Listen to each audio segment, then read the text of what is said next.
You aren't stuck because you have wrong beliefs. You are stuck because you are occupying the wrong place within yourself.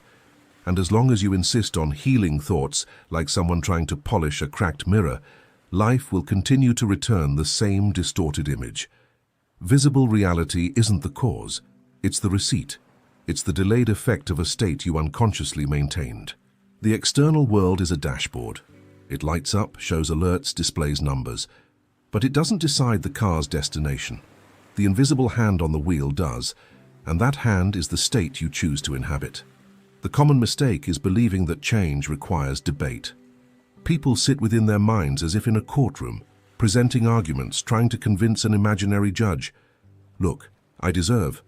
Look, I've suffered. Look, I'm trying. And then they await a verdict from the world. But the world isn't a judge. The world is an echo. The echo doesn't evaluate, doesn't understand, has no opinion. It repeats. It returns the most dominant sound. If the dominant sound is lack, the echo returns lack.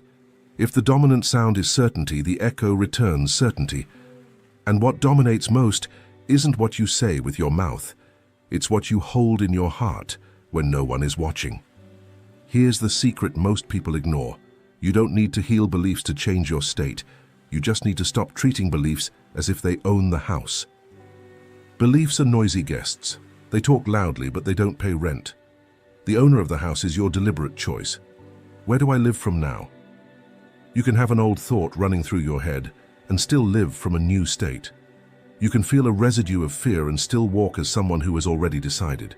Because decision isn't emotion. Decision is direction. Notice the trap. People say, when I heal my insecurity, I will open myself up. When I eliminate my doubts, I will receive. When I understand my past, I will deserve. They make the future their supervisor. They make healing a toll. They turn desire into something dependent on permission. And while they wait for permission, they remain in the same state. Life then returns evidence of that state. Half-open doors, half-baked opportunities, unfulfilled promises, maybe relationships, money that comes in and slips away, peace that arrives and vanishes. Not because the world punishes you, but because the world obeys the internal address from which you are living. You unlock your reality when you understand that a state is a place. You don't improve a place, you move. Every real change is a change of address. There are people who live on Maybe Street. They wake up thinking, who knows? They talk to life as if apologizing for existing. They approach money as if asking for permission. They approach love as if already anticipating abandonment. Even if they make affirmations, even if they consume content, they continue living on Maybe Street. And the world, which is an echo, repeats maybe. Maybe tomorrow. Maybe never. Maybe you aren't. Maybe you can't handle it. Now think of someone who lives on It's Already Decided Street. This person may be at the visible beginning, may still be paying bills, may not yet have the perfect scenario, but they have changed their internal address. They don't beg, they organize, they don't dramatize, they define. They don't ask for signs, they become a sign. They walk as one who belongs to the outcome. It's not arrogance, it's coherence. It's like someone who has received a new passport. Even if they haven't boarded yet, they already have authorization. And the way they live changes because, inside, they are no longer an outsider to their own destiny. Want to feel the difference firsthand? Take a simple desire now. Don't think about the path. Don't think about why or when. Go straight to the end as if entering a room that's already yours. Imagine the instant this is already a fact, and observe what changes in your body. Do your shoulders relax? Does your face soften? Does your breathing open up? Would you be in a hurry? Would you be explaining yourself? Would you accept crumbs? This bodily adjustment is the address of the state. A state isn't a thought. A state is a posture. And a posture isn't healed. A posture is assumed. You don't need to perform surgery on your mind to start living from the right place. You need to stop the habit of consulting with appearances. Appearance is what happens when you give the world the power to tell you who you are. And the world will always tell you who you were, because it's behind. It's printing yesterday. So stop asking an old newspaper for its opinion. Stop seeking certainty in news from the past. Your job is to establish the internal present as sovereign. Hold this image. You are a radio station. Old beliefs are static, crosstalk, interference. You don't need to heal the static to choose the frequency. You turn the dial and hold it. In the beginning, the transition makes noise. The old station tries to pull you back, it's normal. But if you return to the old because you hate the noise, you never hear the new music. Maintaining the new state is keeping your hand firm on the dial, even when the static tries to convince you that nothing has changed. And another, harsher image. The world is like an elevator, the state is the floor. If you are on the floor of shame, everything you see from the window is narrow. You call this reality, but it's just the floor. If you go up to the floor of dignity, the view changes, the options change, the air seems cleaner, and you think, life has improved. In reality, you've changed floors. The elevator didn't ask if you healed a belief, it just responded to the button you pressed and held. If you want a direct method, with simple exercises and a clear path to train this new state in your daily life, the link in the pinned comment provides you with practical material that organizes all this into actionable steps, without complication, so you can move from understanding to living. Now understand the next step without me needing to break it down. Maintaining isn't fighting. What destroys most people is arguing with the echo. Someone changes state for a few minutes and then looks outside as if seeking approval. Has it changed yet? And when they see the same scenario, they enter into debate. So it doesn't work. I knew it. I can't do it. They have just returned to the old address. They left and came back with their suitcase in hand. The world only needs one thing to repeat. Consistency, not intensity. Consistency. You need to learn to look at an undesired outcome as you would an old photograph. The photo might carry weight. It might make your chest tight. It might try to hypnotize you. But it has no authority to write the next chapter. The authority is your interpretation, and even more so, your decision to remain. Every time you react, you feed the old film. Every time you reposition yourself, you cut the film in half. The world doesn't trap you. You trap yourself when you react. There is a way of interpreting that liberates you. Stop asking, why did this happen to me? And start asking, from what state was I living when this formed? This question isn't guilt, it's power. Guilt brings you to your knees. Power puts you on your feet. And when you stand up, you see roots. You see alternatives, you see doors that were there, but which the old state didn't allow you to see. Your focus changes, your posture changes, and the world responds because it's now receiving a different command. Imagine an artisan blowing glass. The hot glass is reality in formation. If he despairs midway through the process, if he starts hitting the glass, he deforms everything. The breath is the state, constant, firm, without panic. Someone who lives trying to heal beliefs often hits the glass. They try to tear out thoughts, try to crush fear, try to argue with their own head. And what do they achieve? More deformation. The secret is to blow from another place. Nurture the new form with calm and decision. When the but appears within you, treat it with discipline, not drama. But I don't have. But I'm not. But I'm late. But look at the bill. But look at the absence. Listen. Acknowledge and reset the command. Even so, I choose. Say this like someone locking a door with a key, without anger, without spectacle. The key doesn't need to shout. It just needs to turn.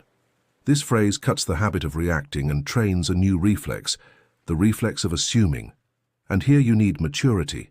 Don't turn this work into euphoria. That's for the weak. Euphoria is sugar. It gives a peak and then a crash. What you seek is definition.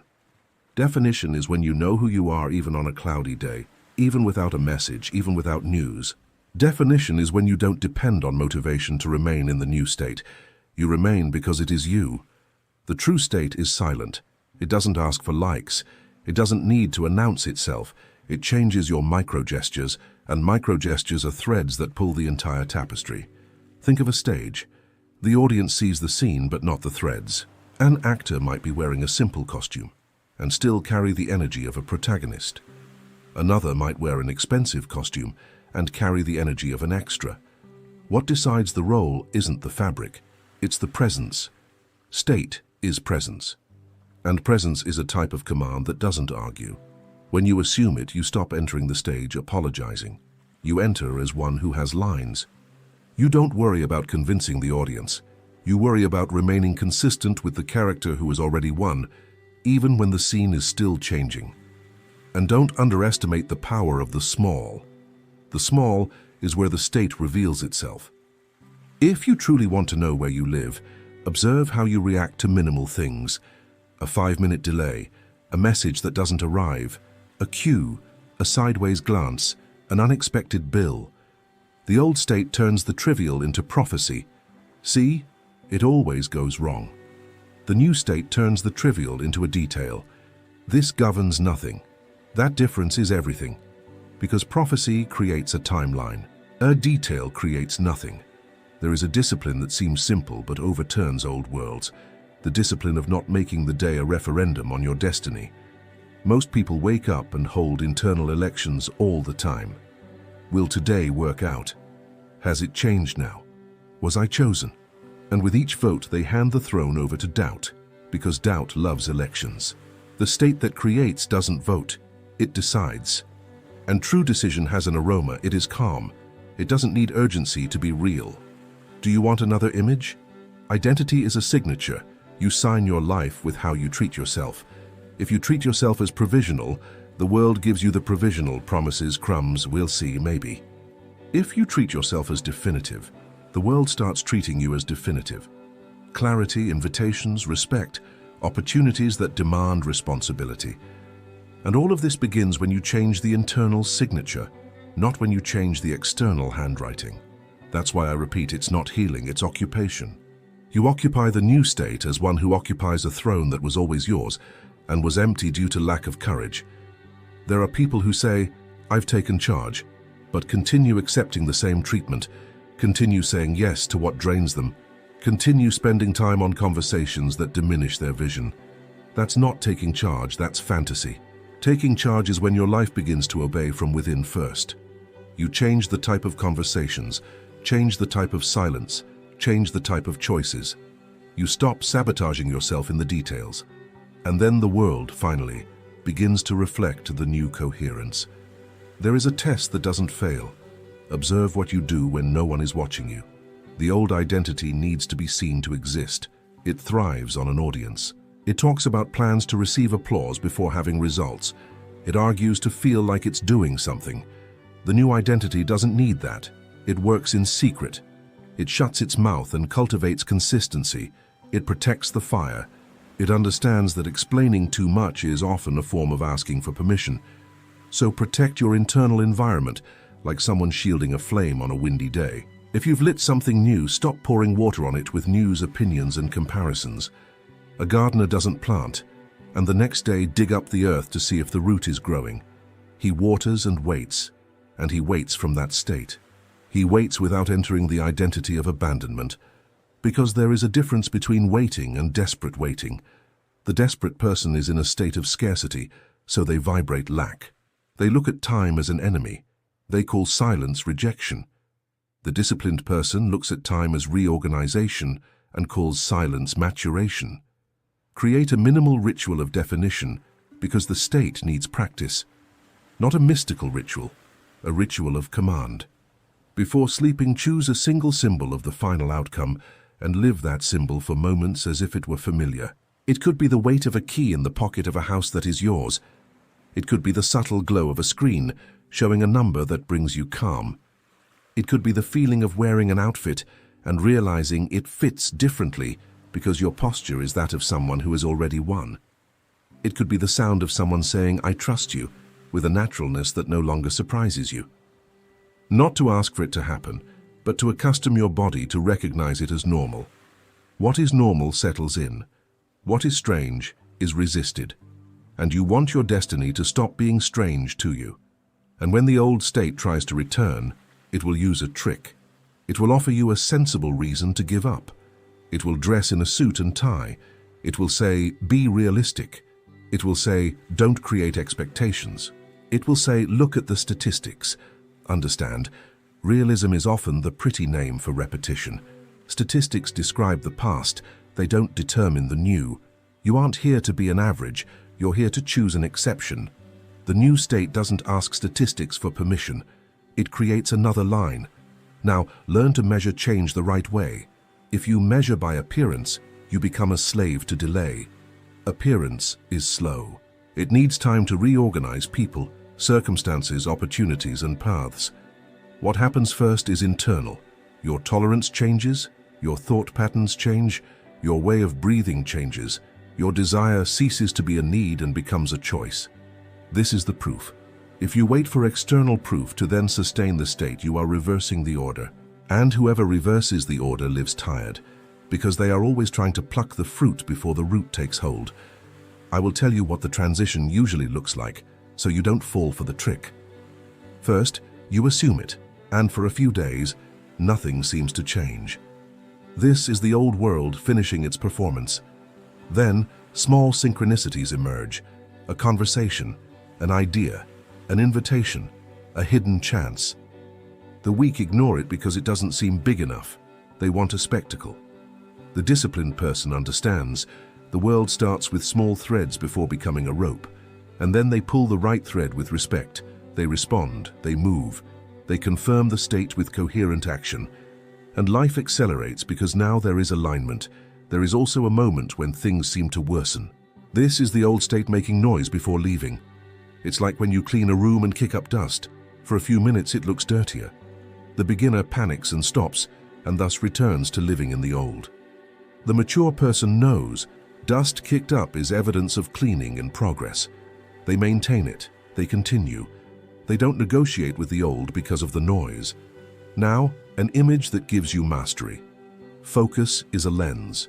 The same scene can seem miserable or promising depending on the focus. Whoever lives in the old state always focuses on what's missing, and what's missing grows. Whoever lives in the new state focuses on what confirms it, and the confirmation grows. You aren't ignoring problems, you're choosing which reality you're feeding. A problem fed becomes destiny. A solution fed becomes a path. The mind doesn't understand no. If you say, I don't want to fail, you feed fail. If you say, I don't want to be rejected, you feed rejected. So stop feeding the ghost and calling it caution. Feed the end. Feed the final scene as truth. And sustain the choice with posture, not with anxiety. And when the urge to go back to being who you were appears, recognize the trick. It's not nostalgia, it's inertia. Inertia loves the known, even if the known hurts. You will feel an impulse to seek out the old narrative, the old sad song, the old habit of complaining to feel accompanied. Cut that off at the root. Not because it's a sin, but because it's the wrong command. You don't feed a wolf and expect it to get weak. You feed the new state and let the old one die from lack of attention. We've reached the point where many get scared. Assuming is giving an order, not with a pretty phrase, but with identity. The true order is a repeated posture. It's when you make decisions as someone who already is. It's when you refuse to lie to yourself just to fit into the old scenario. It's when you choose a standard and pay the price of coherence. Because coherence has a price. You will lose certain tables, abandon certain routes, distance yourself from certain conversations. And that's good. The new life doesn't fit in the pocket of the old character. There are people who desire prosperity and continue living as someone who needs to justify themselves. They accept delays, accept disrespect, accept maybe. And then they wonder why things don't flow. Because the state is a silent contract. You sign with your habits. You sign with what you tolerate. You sign with what you repeat. If you want to unlock, stop signing the old contract with your routine. Change the signature. Change how you respond. Change how you spend energy. Change how you occupy your time. The world perceives this as authority, and authority attracts results of the same level. And if today you hear me and say, but I still feel fear, I say, excellent. Fear is an alarm, not a sentence. The alarm rings when you leave familiar territory. It rings when you change state. Courage isn't the absence of an alarm. It's not obeying the alarm. You don't need to kill fear to live big. You need to stop asking fear for instructions. Fear always advises the shortest path. You are here to choose the path that aligns with the end you've decided on. Do you want to unlock without healing beliefs? Then stop making healing a condition for life. Use what you feel as weather, not as identity. Feelings pass, identity remains. When the emotion subsides, you don't return to the old. You continue in the new as one who keeps breathing. You turn assuming into a habit, and habit becomes nature. And when it becomes nature, reality has no choice but to obey, because it has always obeyed who you are, not what you ask for. Now I will close as is fitting. Stop begging for external changes. Stop looking at life as one who asks for crumbs by chance. You weren't made to beg for reflections. You were made to choose the state and let the mirror obey. From now on, when appearance screams, you won't argue. You will establish, you will command in silence and certainty that your reality align with the state you have decided to inhabit. And you will sustain this with discipline, without spectacle, without haste, without asking the past for permission. If you want to accelerate this transformation with a practical roadmap for daily training, objective exercises, and simple tools to maintain focus and consistency until the world responds, the link in the pinned comment is there to guide you step by step. Listen, you walk through life as if you were servants of circumstance, when in truth you are masters who have forgotten your authority. Each day, you look outward and conclude, this is real, this is my life. But I tell you with all firmness, what you call reality is merely a delayed reflection of what has been assumed within you. The visible world is but shadow, the substance lies within you. Think about this. When a tree casts its shadow on the ground, you cannot mold the shadow to change the tree. It is the tree that determines the projected form. So too is your life. There is no point trying to uproot, move, or alter external signs, for they are merely projections. What must be transformed is the root, the state you silently assume, for from it everything originates. Most live as spiritual beggars, imploring the world to grant them change. They pray like those who supplicate. They wait like those who have nothing. But the law does not respond to lament, nor to despair. The law obeys conviction. It is not much talk that moves the invisible, but the silent certainty that, like a planted seed, already contains the harvest. This is where the 1-minute technique comes in. Many think that power lies in long practices, in elaborate rituals, or in ornate speeches. They are mistaken. The law is simple, because truth is simple. 1 minute of absolute focus, 1 minute of firm repetition, 1 minute of conscious inner presence is worth more than entire days of doubt and distraction. When you concentrate the entire force of your being into a single decree and repeat it 100 times, you shift the center of gravity of your state. You cease to be beggars and become commanders. The impossible then begins to yield. Not because the external world decided to be favorable, but because the external world is merely the servant of what you have decreed within yourselves. Understand, it is not a technique of magic words, but of an assumed state.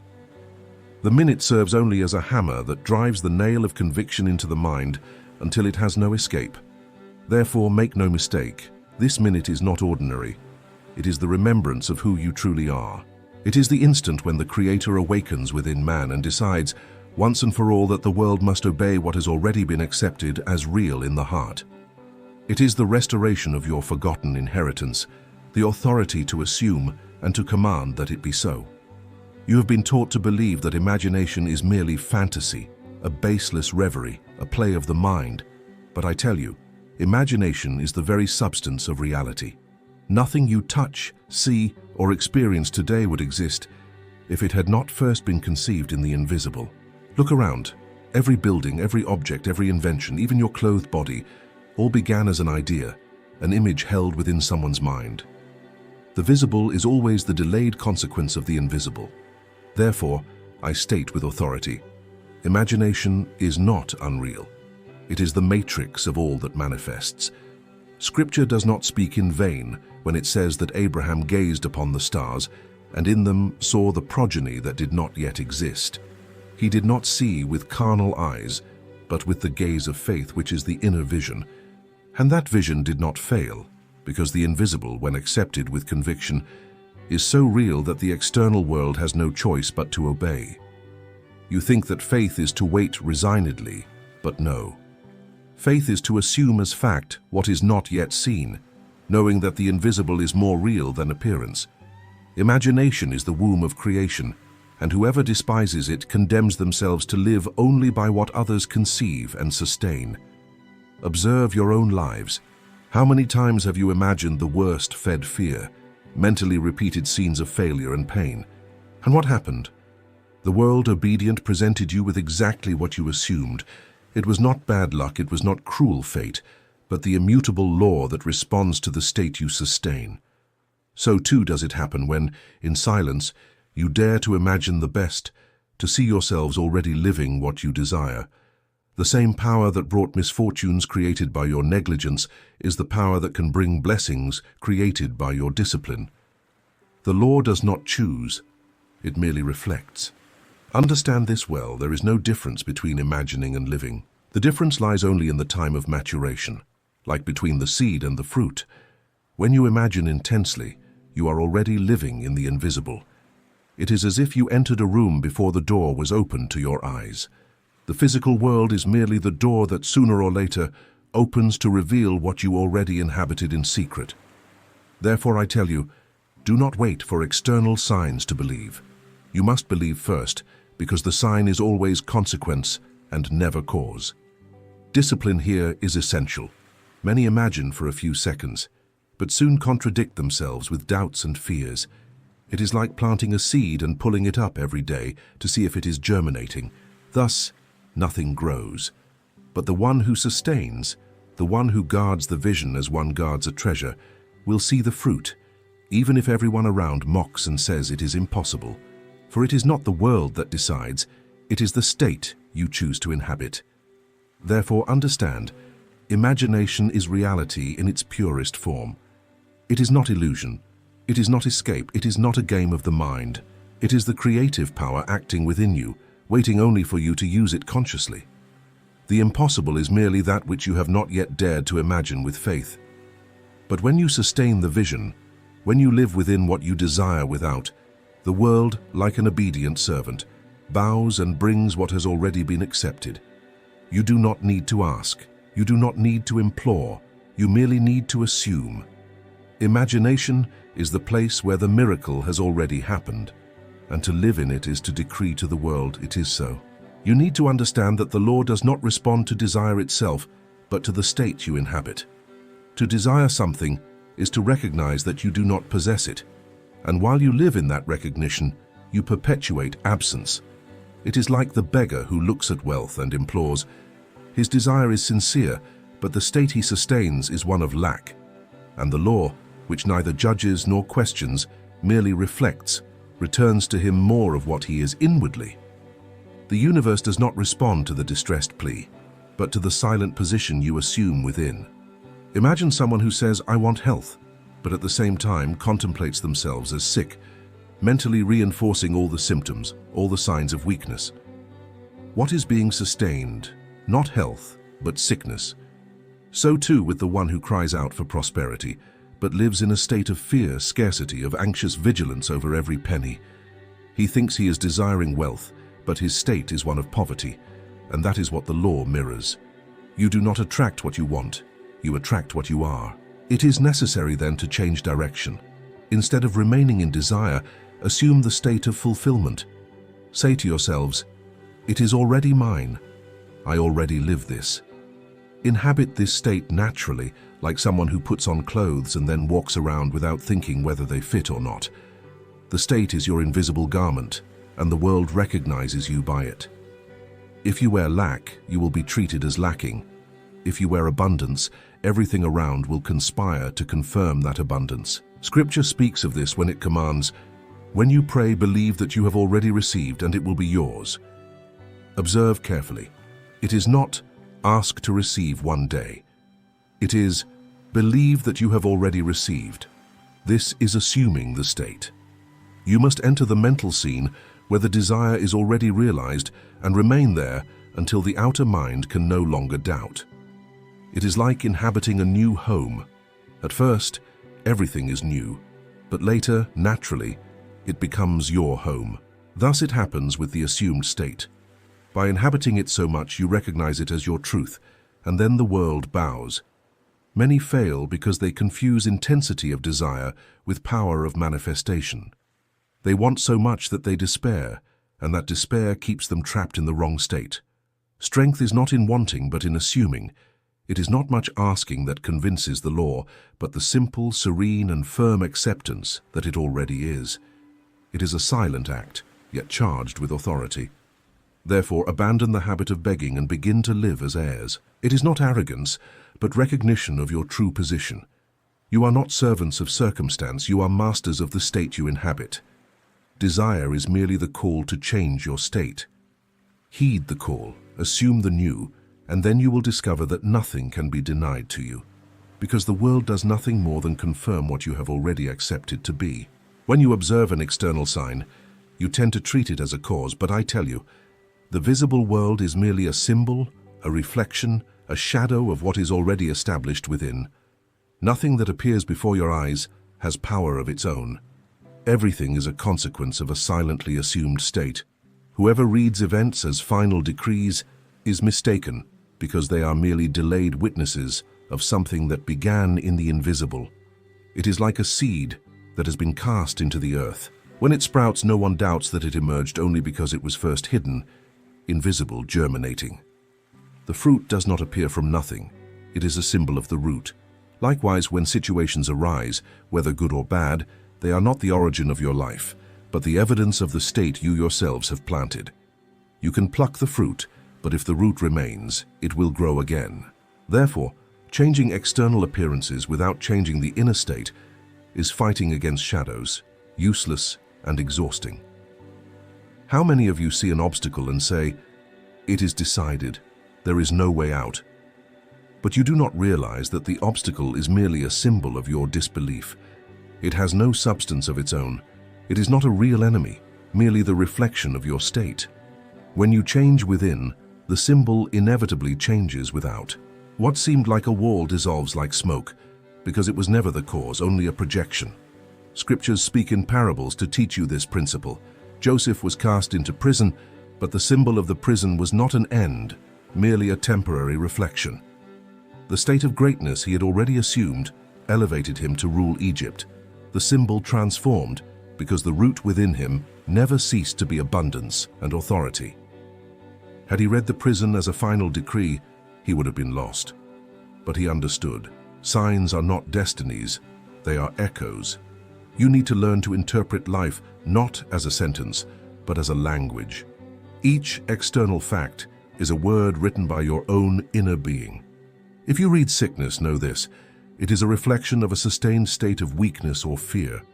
If you read prosperity, it is a reflection of an assumed state of abundance. And when you change the inner writing, you inevitably change the text that the world presents to you. Therefore, stop fixating on signs as if they were masters of your existence. They are not commandments, they are messages. External reality is merely the screen upon which internal images are projected. You do not need to fight against the images, you need to change the projector. And the projector is your state of consciousness. So, when the symbol rises against you, do not fear. Look at it as you would look into a mirror. Do not argue with the reflection. Change the expression on your face. When you change within, the symbol inevitably bows. This is the law. The visible world has no choice but to obey the invisible that sustains it. Few understand the value of discipline, but I tell you, without it, no state can be sustained until manifestation.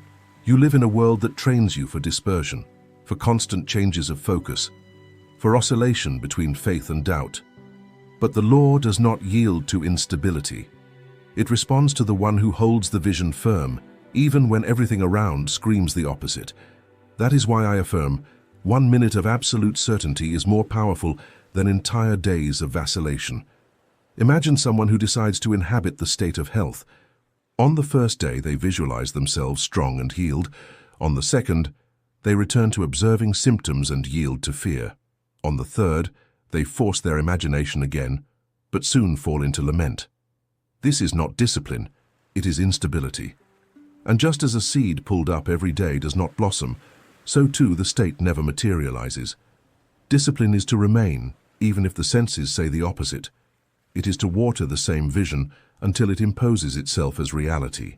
The rebellious mind will say, "But nothing has changed. I am still surrounded by the same difficulties." It is at this point that discipline proves itself. It is not difficult to believe when everything seems favorable. The challenge lies in sustaining the vision when appearances seem to mock you.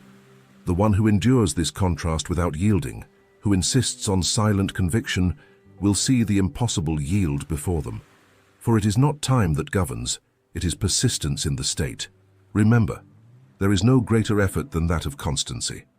I am not speaking of physical effort, but of the inner decision not to betray the vision you have chosen. It is easy to oscillate. It is rare to maintain oneself.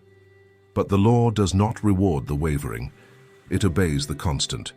When you repeat, when you return to the state, when you refuse doubt even in the face of contrary signs, you are driving invisible roots that no wind can uproot.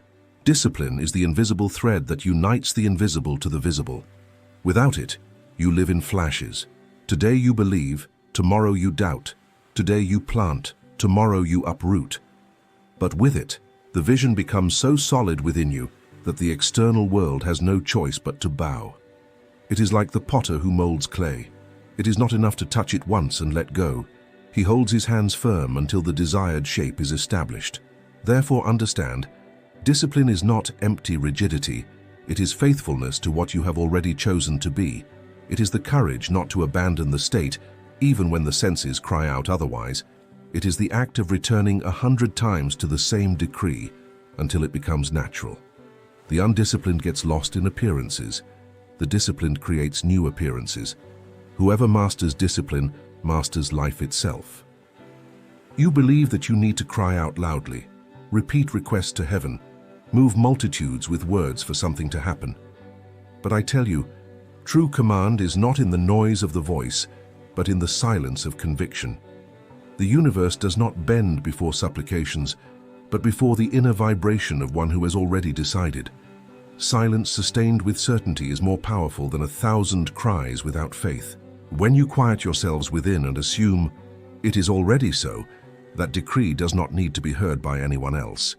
There are no angels rushing to record requests, no external forces negotiating conditions.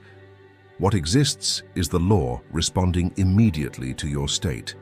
Silence is the altar where the command is issued, and that command is irrevocable when born of certainty. Imagine a king. He does not need to raise his voice to be obeyed. A mere look suffices, a mere gesture suffices. Simply being in a position of authority suffices. So too with you when you assume the position of creators. The wavering mind cries out, asks, implores, but the awakened spirit merely declares in silence, knowing that its inner word is already a confirmed decree. The obedience of the world is not in the sound, but in the position of the one who speaks. Observe how often you waste energy repeating words without feeling, as if much talk could replace faith. It is not so. The law is not moved by formulas, but by conviction. An instant of silence filled with certainty is worth more than hours of anxious prayers. When in your innermost being you say, "I am," and feel it as reality, the entire universe has already moved, even if your eyes do not yet perceive it. That is why I affirm, cultivate silence. It is not the silence of apathy, but that of authority. It is the one who says, "It is done," and rests because they know the command has already been given. It is in this silence that the mind bows, that doubt is crushed, that the impossible begins to dissolve. You do not need to announce to the world what you have decided to be. You merely need to sustain the state with firmness. The rest is an inevitable consequence. Therefore, abandon the cries of beggars and assume the silent voice of heirs. Your command does not need witnesses because the only true witness is the reality that bows. When you silently sustain the state already fulfilled, you are decreeing destiny. And destiny, like an obedient servant, has no choice but to serve you. Now understand with full clarity. Nothing is lacking to you. Nothing is out of reach. Nothing is impossible.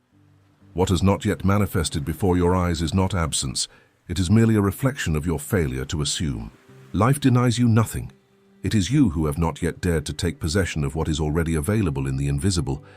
It is like someone who has the keys to a house and remains outside, asking to enter, when all that would be needed is to turn the lock. You walk like beggars who supplicate the world for small crumbs of change, without realizing that the banquet is already laid out and that your inheritance is infinite. There is no need to wait for a sign to believe. There is no need to fight against appearances. The only true battle is to rise inwardly and assume the state you desire. The rest is not battle, but an inevitable consequence. Therefore, assume today, at this very instant, the posture of one who already possesses. Do not leave for tomorrow what can be decreed now. Repeat with conviction until the mind bows, until the heart surrenders, and until the body recognizes the new order. Say 100 times in silence, "It is already so."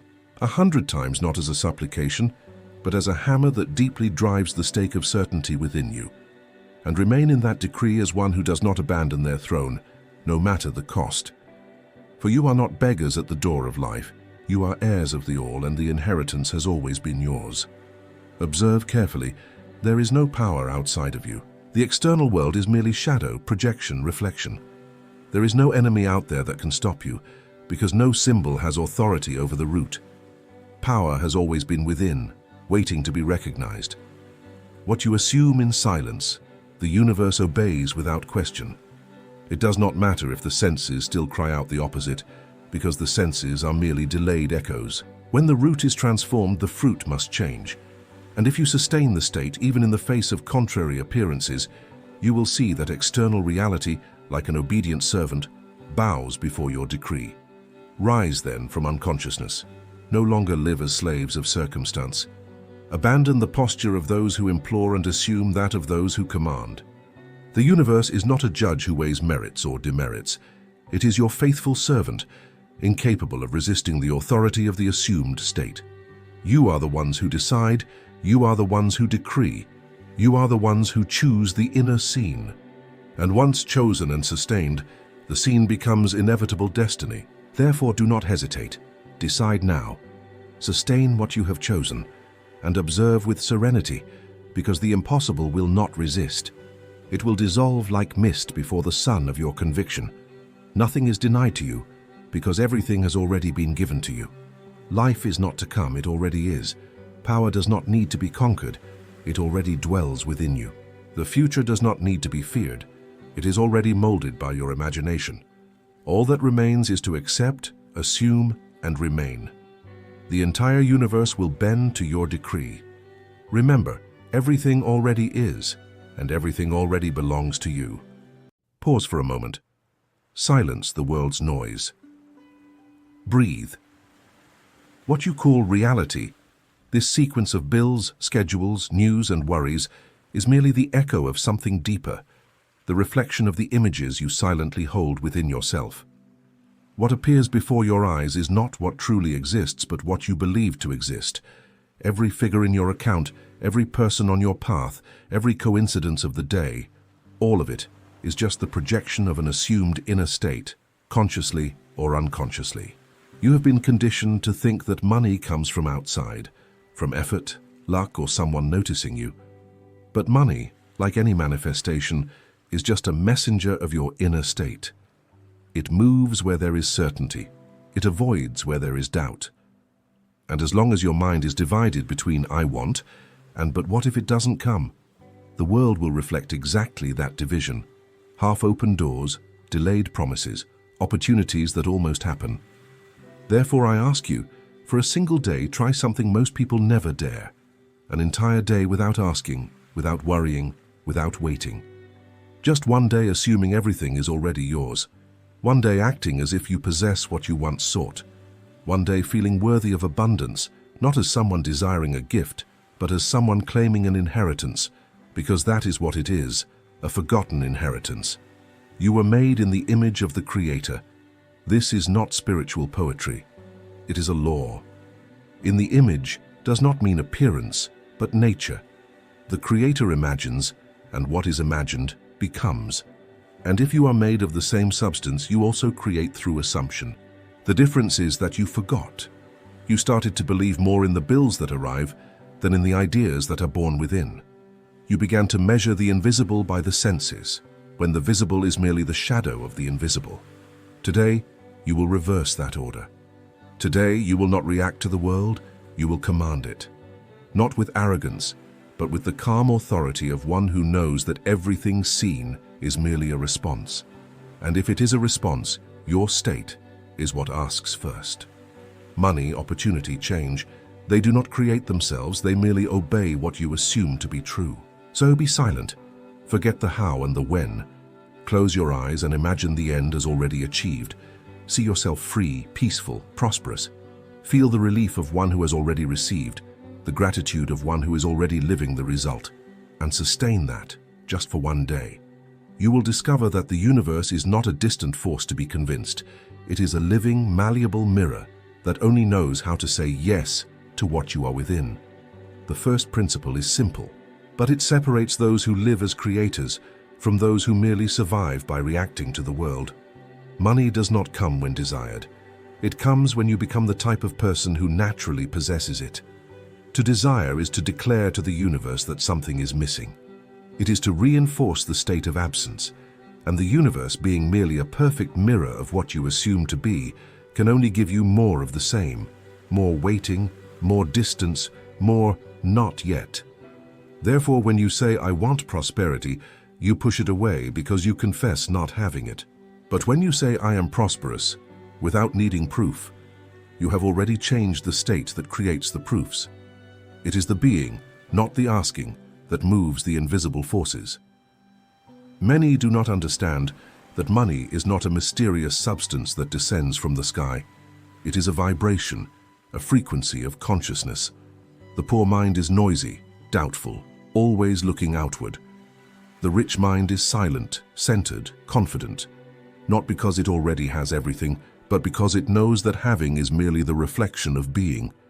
And when the being changes, everything that exists is rearranged to obey it.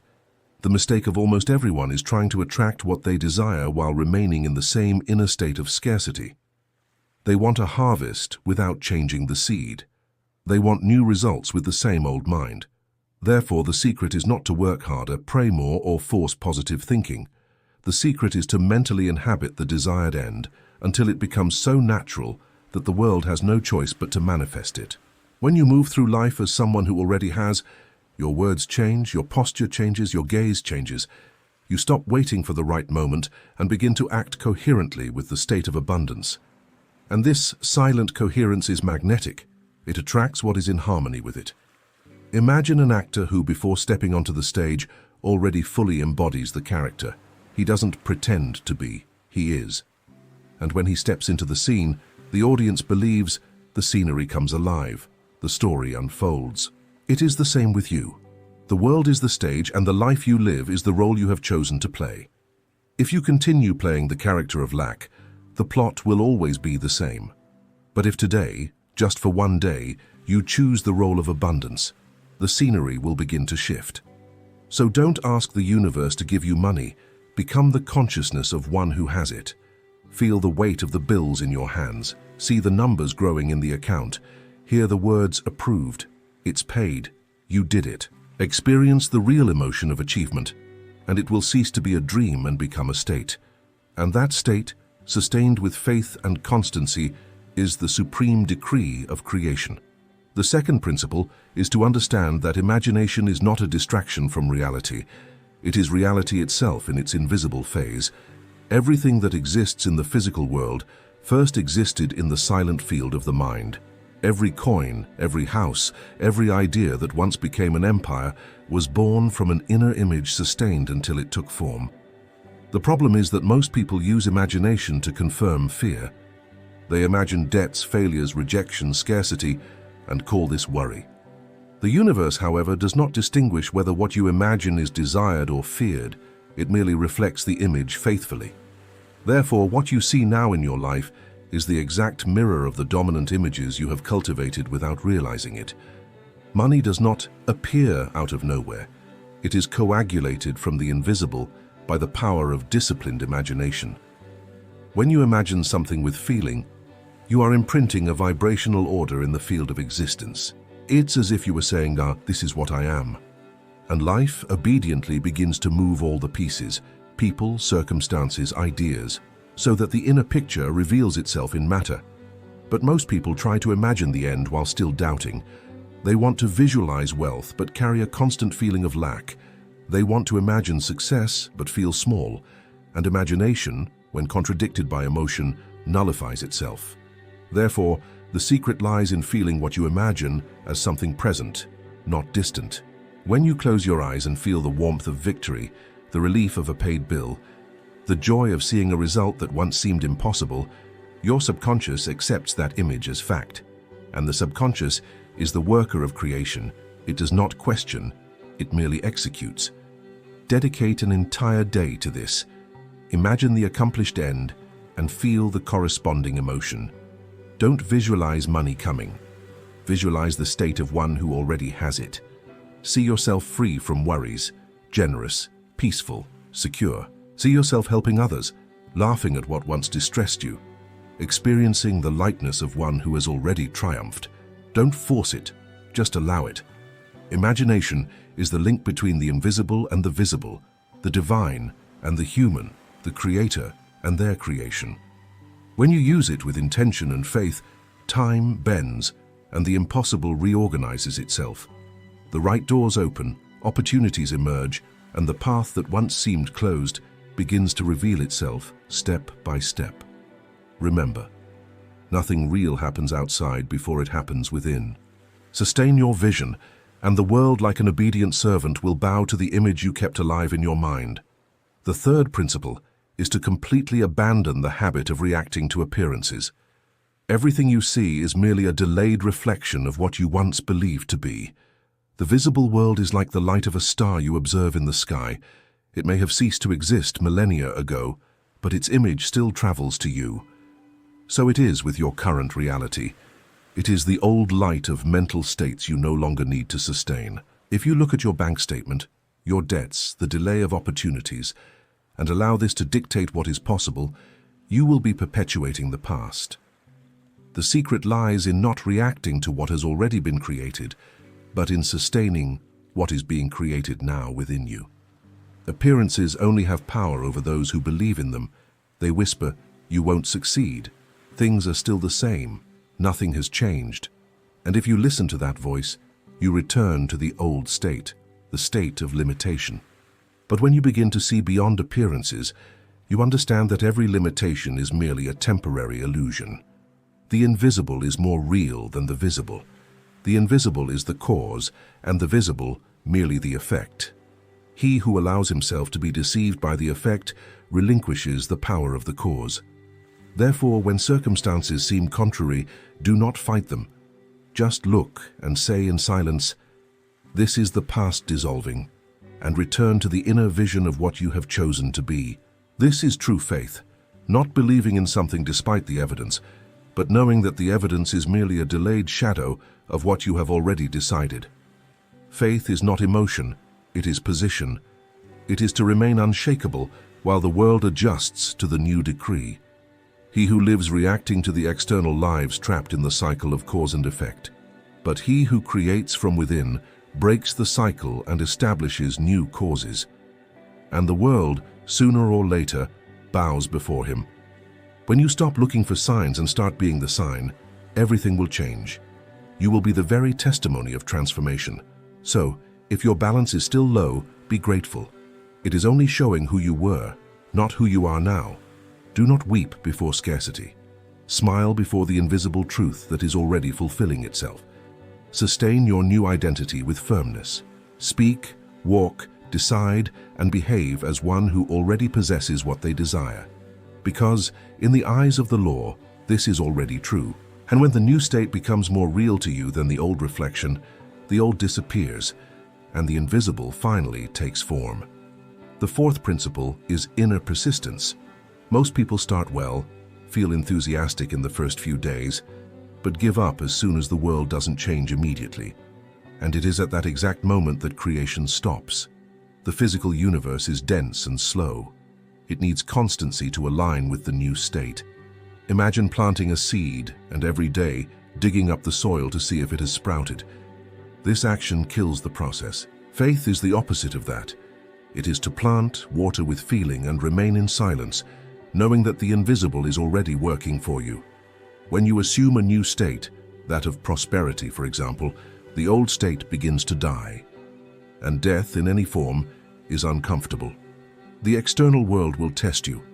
it will seem like nothing is happening or that everything is getting worse. People drift away, bills emerge, opportunities vanish. But this is not a setback, it is a cleansing. The universe is removing what does not align with the new being you have chosen to be. If you understand this, you will not be shaken. You remain firm, sustaining the inner state with serenity, because you know that apparent chaos is merely the birth of a new reality. Persistence is not physical effort, it is emotional fidelity. It is to remain feeling the invisible truth, even when everything seems to deny it. When doubt comes, and it will come, remember, the test is always the last step before manifestation. Doubt is not a sign of failure, but an invitation to decide anew. He who reaffirms it is already mine in the midst of the storm, he conquers. The weak react, the Creator remains. Train yourself not to waver. Sustain the new vibration until it becomes your natural state. In the beginning, this will require attention, like keeping a flame lit in the wind. But with time, this flame transforms into a sun, constant, unshakable, self-sufficient. Persistence transforms desire into conviction, and conviction shapes reality.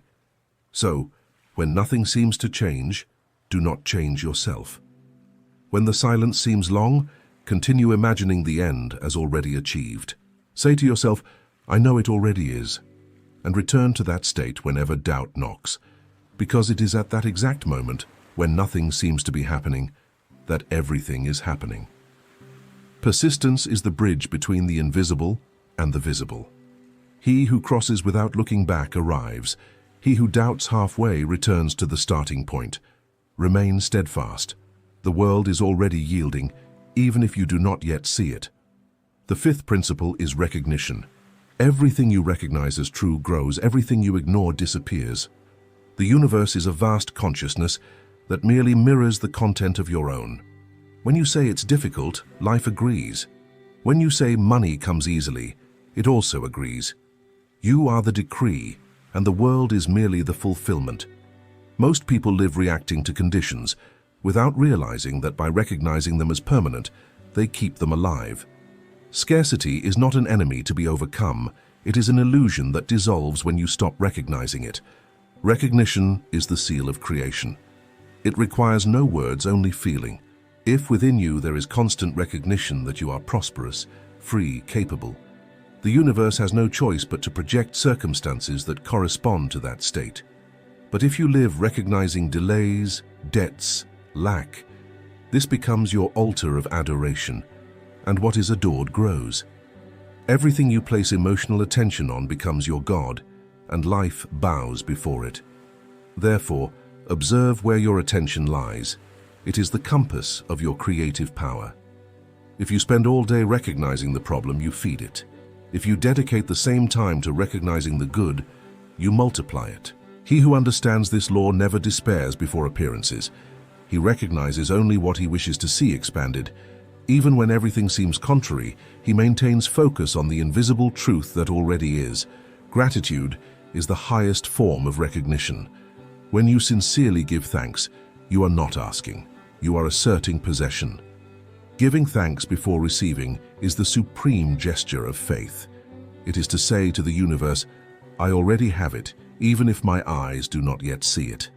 And by saying this with conviction, the vision changes, reality adjusts. So today, make a pact with yourself. Recognize only what you wish to live. Facing any situation, ask yourself, does this reflect what I am or what I was? If it is the past, do not react. If it is the new, expand upon it. The power lies in choosing what to recognize as real. The world is neutral. Your consciousness defines it. When recognition becomes a habit, transformation becomes inevitable. You will begin to see money flow in unexpected ways, not because something external changed, but because the reflection finally aligned with the new image you sustained within. And at that point you will understand, reality never resisted you. It merely waited for you to remember who you truly are. Now, understand, nothing said here is theory or pretty philosophy. It is law. A law as ancient as existence itself. governing the invisible and the visible, spirit and matter, thought and result. You are not in this world to beg, but to command, not to supplicate for blessings, but to create them with the power of your own being. Every day you have two choices: to continue reacting to the world of appearances, or to decide in silence to command the universe through the state you choose to inhabit. Stop asking. Stop supplicating external forces to do for you what only your consciousness can decree. The Creator did not give you the gift of imagination to fantasize, but to manifest.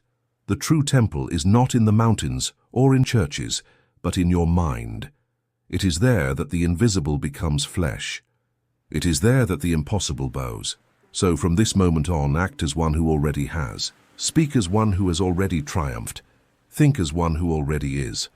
Walk through life with the certainty that nothing can be denied you, because everything already exists within you, awaiting only recognition. Money, opportunities, love, health, everything is attracted not by effort, but by identity. You do not receive what you want, you receive what you are. Therefore try, just for one day, to live in this truth. A single day without doubt, without waiting, without spiritual beggary. A day where you inhabit the state of wealth, abundance and security, even if the world still shows the opposite. And you will see, the universe will respond. It always responds. Because the law is perfect and faithful, what you assume to be true within yourself, the world confirms outside. Assume then what is noble, what is prosperous, what is worthy of a child of the Most High. And when the mind tries to deceive you with appearances, respond in silence with authority. I am what I decide to be, and everything inferior to that truth will disappear before your eyes. Remember, you are not here to look for signs of power. You are the sign itself. Creation begins and ends in you, and when this truth takes hold in your consciousness, money will come, life will flow, and the impossible will become every day. Because the entire universe bows before one who finally remembers who they are.